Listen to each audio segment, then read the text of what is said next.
When today is unpredictable, you need sound advice and strong support to help you stay focused on your long-term financial goals for tomorrow. Together with an advisor from Rise Private Wealth Management, formerly Pell Wealth Partners, a private wealth advisor practice of Ameriprise Financial Services, you can plan your future while navigating your now. Ameriprise Financial has been guiding clients through challenging times for 130 years. You can take comfort in working with a financial advisor who's backed by that strong experience and who's there to guide you with personalized, goal-based financial advice. Call Rise Private Wealth Management today at 914-253-8800. That's 914-253-8800. Office is located at 800 Westchester Avenue, Suite 300 in Rybrook, New York, and 300 East 40th Street, New York City. Not FDIC or NCUA insured. No financial institution guarantee. May lose value. Securities offered by Ameriprise Financial Services, LLC. Member FINRA and SIPC. Welcome to Leadership Unleashed, the show that will explore the multifaceted world of leadership through insightful interviews, thought-provoking discussions, and practical advice from leaders throughout Westchester County and beyond. I'm your host, Dr. Marsha Gordon, President and CEO of the Business Council of Westchester. On today's episode of Leadership Unleashed, we're excited to welcome Martin A. Schmidt, President of Rensselaer Polytechnic Institute, RPI, as we all know, this wonderful educational organization. President Schmidt returned to his alma mater in 2022 as its 19th president after nearly 4 decades at MIT, where he served as provost and led major initiatives in innovation, diversity, and interdisciplinary research. A distinguished inventor and entrepreneur with more than 30 patents and 7 startups to his name, he's known for fostering collaboration between academia and industry and shaping the next generation of innovators. Before we dive in, we also want to thank Westchester Medical Center for their support as the premier sponsor of the Leadership Unleashed podcast. A lot goes into planning a birthday. For my daughter Cameron, it started with a stem cell transplant to cure her sickle cell disease. Yes, cure. Westchester Medical Center Health Network uses every technology, technique, and talented specialist to conquer diseases that could otherwise rob a child of childhood, helping my daughter and thousands of others at Maria Ferrari Children's Hospital. Happy birthday, Cameron. Happy birthday. WMC Health, advancing care here. President Schmidt, welcome to Leadership Unleashed. We're thrilled to have you here with us today. Thank you. It's a pleasure to be here. So RPI has recently partnered with Westchester County. Congratulations to the county executive, to Director of Economic Development, Bridget Gibbons, and to the entire team. And we at the Business Council of Westchester have heard for years how important it is that we have the opportunity to work with an educational institution like RPI to enhance access to top-tier STEM education for the region's workforce. Can you share how this collaboration supports RPI's mission and the broader community? Sure, happy to do that. I think there's a couple things that are important to point out. First of all, I see the Hudson River Valley as our region, and I think of that as extending from New York City up to Albany and beyond. We have a presence on Lake George. We have a major research enterprise there. And so I think one of my goals for RPI is really to strengthen our regional engagement and how we work with the partners in the region. And we can get into the details of why I think that's important, but it's really largely informed by my sense that that's so important to driving economic development in the region. And so obviously we're in Troy, New York. We're deeply connected to the capital region, but we do have physical presence in New York City. And of course, some of our greatest partners are in Westchester County. IBM Research in particular. Absolutely. Gentleman is headquartered, of course, in in Westchester County, and they have their major manufacturing up here in Rensselaer County. Yes. So it's only natural for us to seek opportunities to partner with more entities in the county, and in particular, working with the county executive to think about that. One of the other things that we're very keen on is we would like to extend our educational reach. We're a small campus. We have about 6,000 undergraduates on the campus. And, worrying about the cost of higher ed, we're looking at innovative ways in which we can deliver an RPI quality education, but deliver it to people without expecting them to have to come to campus, deliver it in a way that's cost effective, and also, but maintains the quality that we have in our undergraduate system. And so one of the elements of the partnership is extending our educational reach through our online learning platform, which is called Rensselaer at Work, or RPI at Work.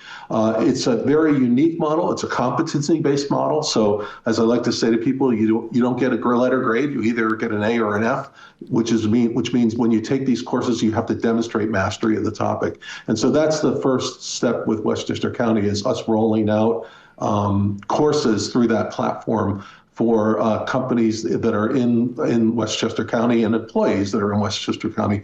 And what we did, and then I'll shut up and let you ask another question. No, but what we did continue. is we surveyed over 100 employers in the state and asked them, what skills does your associate bachelor's degree candidate, associate bachelor's degree employee, what skills does that person need in order to advance in the workforce? And what we found was that it was really 5 skills. And I can't recite all of them, but it's things like supply chain management, it's the engineering management, it's data analytics. And so we've developed a curriculum that you can get 5 of those certificates in those areas. Each certificate requires 2 courses. But if you do all 5 and you demonstrate mastery, and you have an associate's bachelor's in engineering science from a community college in New York State, we will be prepared to award you a bachelor's degree from RPI. And the main thing about this is that the courses are priced in such a way that it aligns with the employer's tuition benefit. So it's a wonderful way to deliver that kind of quality education, but deliver it in an affordable way. It's so interesting because many years ago, I worked at a college in the Hudson Valley, and I was in charge of corporate education. And it sounds like, we used to do a lot of programs with IBM at the time to teach students what was behind the production of everything. And so they had to take statistics and everything else. But we also applied their learning to their continuing education, as we called it in those days. It sounds like you took it 100 steps further, because first of all, it's online. You've identified the 5 pillars, so to speak, that are necessary. And so people can come from a community college and others and earn a degree at RPI. What an opportunity for students here. And so many of the schools are focused on STEM education, as well as the employers, who include, correct me if I'm wrong, certainly life sciences, but advanced manufacturing, engineering firms. What other types of firms hire your graduates, or will your students be employed at? Well, we offer a lot of different degree programs, from all the life sciences, all the sciences and engineering. Our Lally School of Management offers degrees in business and management, data, business analytics. And then we also have architecture school. Now, their program is unique, and that one doesn't lend itself to being online. And we also have a humanities, arts, and social sciences school with a number of interesting programs, not the least of which would be our cognitive sciences work. And also we have a computer gaming degree program that's hosted there. And so those are all the ones that we could draw on when we think about this. And I guess I should also mention that in addition to this degree completion program that I described, we also have the sort of what I would call traditional continuing ed for working professionals that we offer through the platform. But we're also delivering that in areas where we have strength from a research perspective. So quantum computing, biotechnology as examples. Will there be any direct connection? And then I want to talk more about you and your leadership, because this is about leadership. But will there be any direct connection with Westchester Community College, for example, as this moves forward? Yeah, we've met with the leadership of Westchester Community College, Dr. Miles is on our board. Yes, we really feel the community colleges are just a tremendous asset to the state. And I can share with you that we've historically had a very strong pipeline of students transferring to RPI from Hudson Valley Community College. And we know that they're terrific learners and they perform extraordinarily well. So we really think it's important for us to engage with the community colleges. So as I've said, we've met with the Westchester County, with the Westchester Community College leadership. I think one of the interesting opportunities for us is when we think about for certain courses, maybe we want to create that in-person experience, but we don't want people to have to drive all the way to Troy. Can we partner with Westchester County and the community college and maybe use their campus as a place to bring together learners that are getting the courses from RPI? It's very exciting. Well, I will just tell you firsthand that I have talked to Westchester employers for many years, actually decades, and they have said what we need here to take economic development and be able to attract and retain certain types of companies, we need engineering education. And we need that kind of learning going on here. And I can think of, I was so excited when I learned from Bridget. As a matter of fact, as you know, we held up the production of our economic development guide to capture the moment on the cover when County Executive Jenkins announced this incredible partnership. So thank you so very much. So that's a pleasure. So President Schmidt, let's talk about you. You returned to your alma mater, RPI, as president after 40 years at MIT. What drew you back to RPI, and how has your experience as an RPI student, MIT provost, an entrepreneur, an inventor, and now RPI president shaped your leadership philosophy and style? Okay, that's a lot. That's a lot to digest. So 41 years, but who's counting? Since I graduated in 1981, went to MIT to get my PhD, joined the faculty, and for the last 14 years while I was there, was part of the senior leadership. I got a call in the summer of 2021 from the chair of the search committee for the RPI presidency, someone I knew well because he had run IBM research for a decade, John Kelly, and we had interacted quite a bit while I was at MIT. And John wanted to know if I would be considering applying for the presidency of RPI, which had been announced, the search. My immediate answer was no, because I had no intention of being a university president. In fact, I had already mapped out my plan to step down as provost and go back to what I always felt was the best job in the world, which was being a university professor. But my wife said, it's your alma mater, you have to at least give it a look. So we drove out to Troy. And I was really taken. It reminded me of how beautiful the campus is. But as I started looking at what was going on, particularly around the region, and what really struck me was downtown Troy. It's literally in the middle of a renaissance. And when I was here as a student, It was really in tough shape. But today, there's a real vibrancy to what's happening in downtown Troy.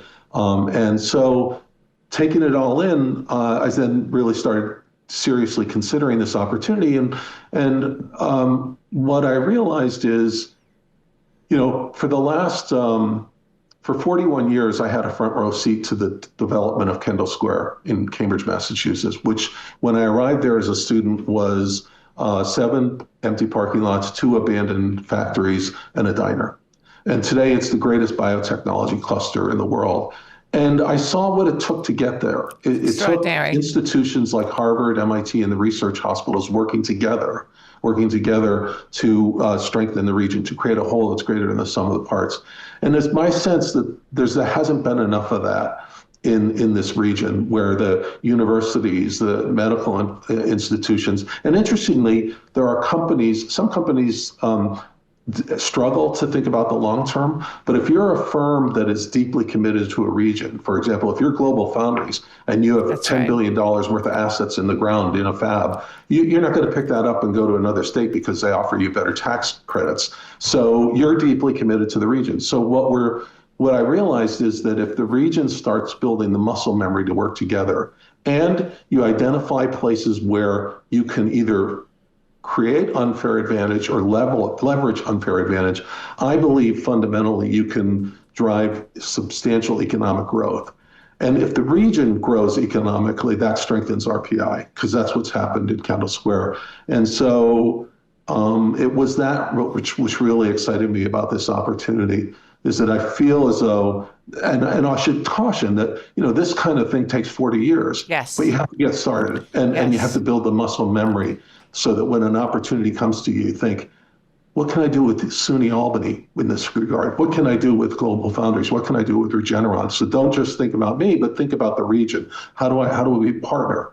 And I felt that there were some really clear opportunities right in front of us. The existence of Albany Nanotech and the creation of the $52 billion CHIPS and Science Act creates a huge unfair advantage for the state and for the capital region. And we've just been trying to identify areas, specific areas where we feel we can create those unfair advantages. Certainly the fact that Regeneron does all its domestic production here means we have a real opportunity to grow biomanufacturing. The fact that quantum computing was basically invented at IBM in Yorktown and is now being produced in Poughkeepsie means that there's some opportunities to really grab a lead in quantum computing. So so we're taking that thinking about where are those sort of advantages that we can lean into with partners, and then hopefully get some things going. Well, you've certainly shared some great leadership lessons already, and we are going to take a break to hear from our sponsor, another great institution, Westchester Medical Center. So please don't go anywhere. You're listening to Leadership Unleashed on the BCW Podcast Network. We'll be right back.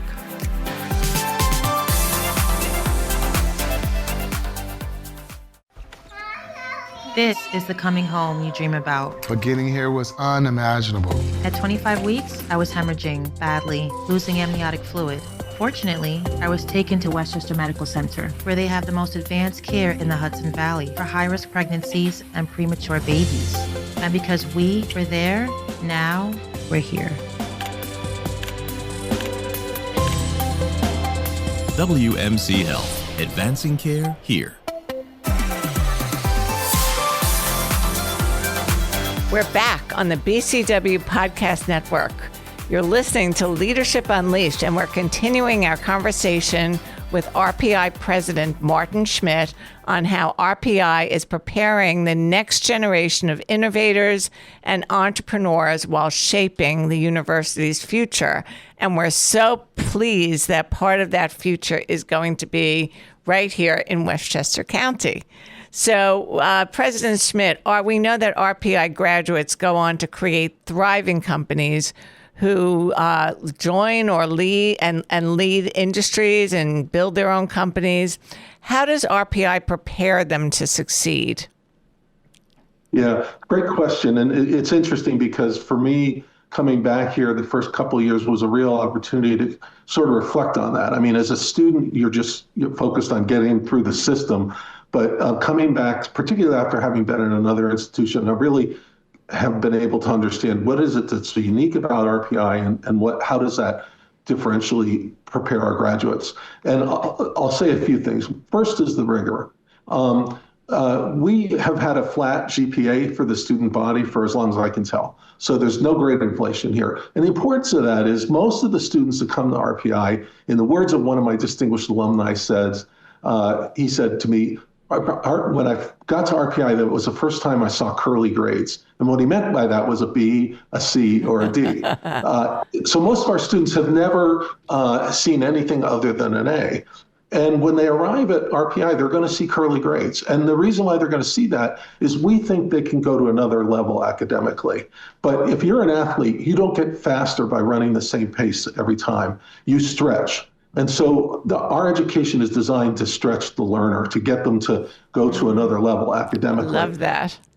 We support them as well. But, Reed Weissman is mission commander for Artemis II, class of 97, graduate of RPI. And in his commencement address to the students two years ago, he recounted getting a 16 out of 100 on a materials engineering exam. And you know what he said? He said he thinks that saved his life several times in his 6 months on the International Space Station. How because inspiring. He made mistakes. And those mistakes could have been devastating while he was in space, could have compromised the life of his fellow astronauts. But what RPI taught him to do was pick himself up, dust himself off, and get back at the work. So that's really, in many ways, one signature element. The other one is that we give the students a lot of agency in their education and in their experience. We have a very robust student government system where the students operate a central resource to the campus through their own governance system. They have a $4 million budget that they allocate across student clubs. And so it's that combination of agency and rigor, I think, that defines the RPI education.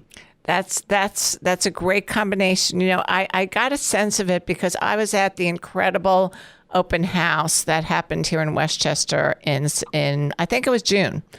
And I will tell you, I had to walk a long way because it was very crowded and we had to park down the road, and that was great. But the interest from students, from employees, from employers, and the excitement of having the opportunity to experience RPI right here in Westchester, in their offices or at their homes or at their desks, online, having guidance, having partnerships was so very, very exciting. So people are ready for that, and they're ready for that vigor. And I think as part of that, you recently introduced a new strategic plan for RPI called RPI Forward. Can you share the key priorities of that plan and your vision? Sure. And it's on our website. I invite people to read it and certainly give us feedback if you have thoughts. But it's really framed by a 10-year vision. And the vision has very lofty goals. But we backed it up with a 5-year roadmap. And the roadmap has a set of ideas of things we could do that would help move us in the direction of that 10-year vision. And we distilled within that 5-year roadmap, we're now laser focused on 3 things. One is we want to make sure we stabilize our enrollment so that we get this consistent size class every year, which is challenging in the era of a declining student age group and so on. 2, in addition to stabilizing the enrollment, we want to extend educational reach. And the perfect example of that is what we talked about earlier, which is this degree completion program. The second priority is we want to grow our sponsored research. We have a lot of demand by our undergraduates who want to go into a research lab and get that experience, but also growing sponsored research in the areas where we've identified as opportunities, strategic opportunities like semiconductors or quantum computing, just as a natural thing to do. And the third priority is alumni engagement. We have a highly successful alumni base, but we've not done enough, I think, to really engage them in what's going on in RPI and get them excited about it, get them to mentor students, get them to help young alumni in their career. So we're working, those are our 3 priorities. And President Schmidt, as someone who holds 30 patents and founded 7 startups, you, I'm sure, know how to encourage entrepreneurship and innovation among RPI students and faculty. So congratulations. I want to come back to quantum computing. Because we're talking a lot about quantum in Westchester County. And the Wall Street Journal published an article in 2024 about RPI's leadership in quantum computing and Quantum Valley. So what is the university doing in the way of quantum computing, AI, technology education? We started at the Business Council of Westchester something more practical, an AI 360 Alliance. How are you working with local communities and leaders to prepare for a quantum workforce? Yeah. So let me tell you a story that's kind of interesting. So Curtis Preem is one of our alumni. He was the first employee at NVIDIA. He invented the GPU. He made an interesting observation, which is that the CPU, which is the microprocessor that Intel made, that drove computing for the longest time. CPU performance increased with clock speed. So if you made the clock go faster, the computer ran faster. And if you look at the history of microprocessors, clock speed doubled every 6 years. When you shift it to GPUs, it's a massively parallel architecture. So you have all these little computing units, and they run in parallel. And so what that did was it moved you from a clock speed doubling every 6 years to Moore's law, so that as you shrunk the dimensions, you got more computer on a single chip. And Moore's law led to a doubling every 2 years. So now you have a computing power that's doubling every 2 years. And frankly, that's why people were caught off guard with AI when it burst on the scene in 2013. And it's why they were caught off guard with ChatGPT. It's because that compute power is rising so fast, we weren't prepared for it. Well, guess what?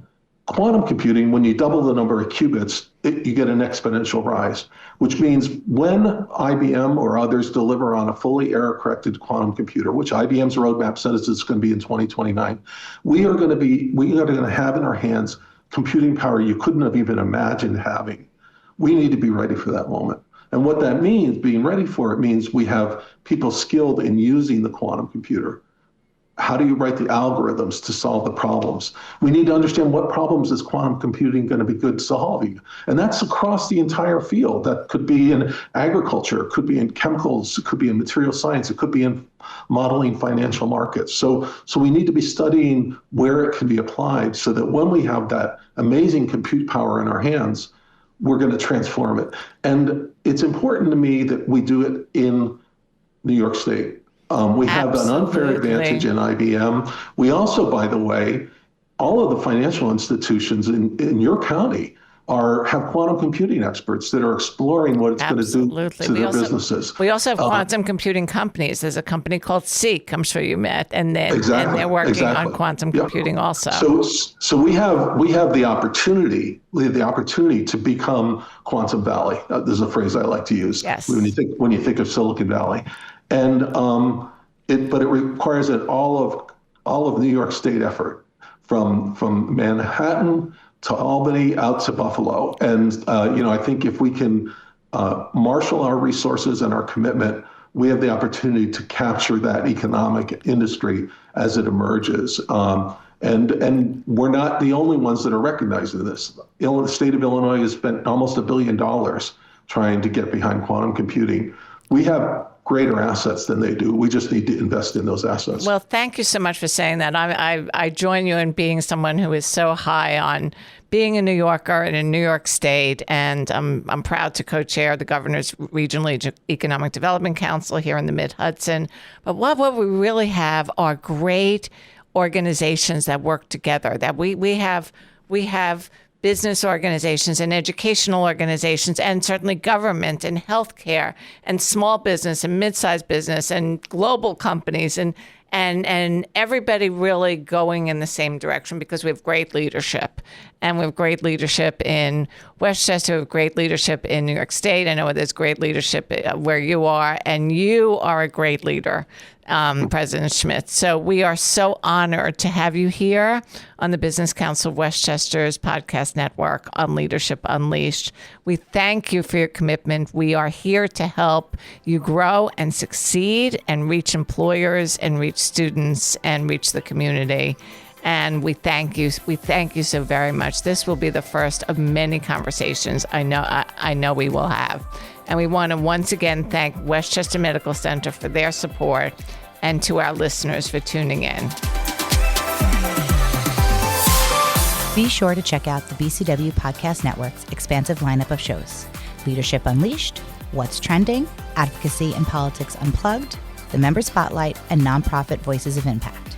The Business Council of Westchester is the county's largest business membership organization focusing on economic development and advocacy. With over 1,100 members, it is our mission to work for the profitability of our members and the prosperity of the Westchester community. To learn more, go to thebcw.org.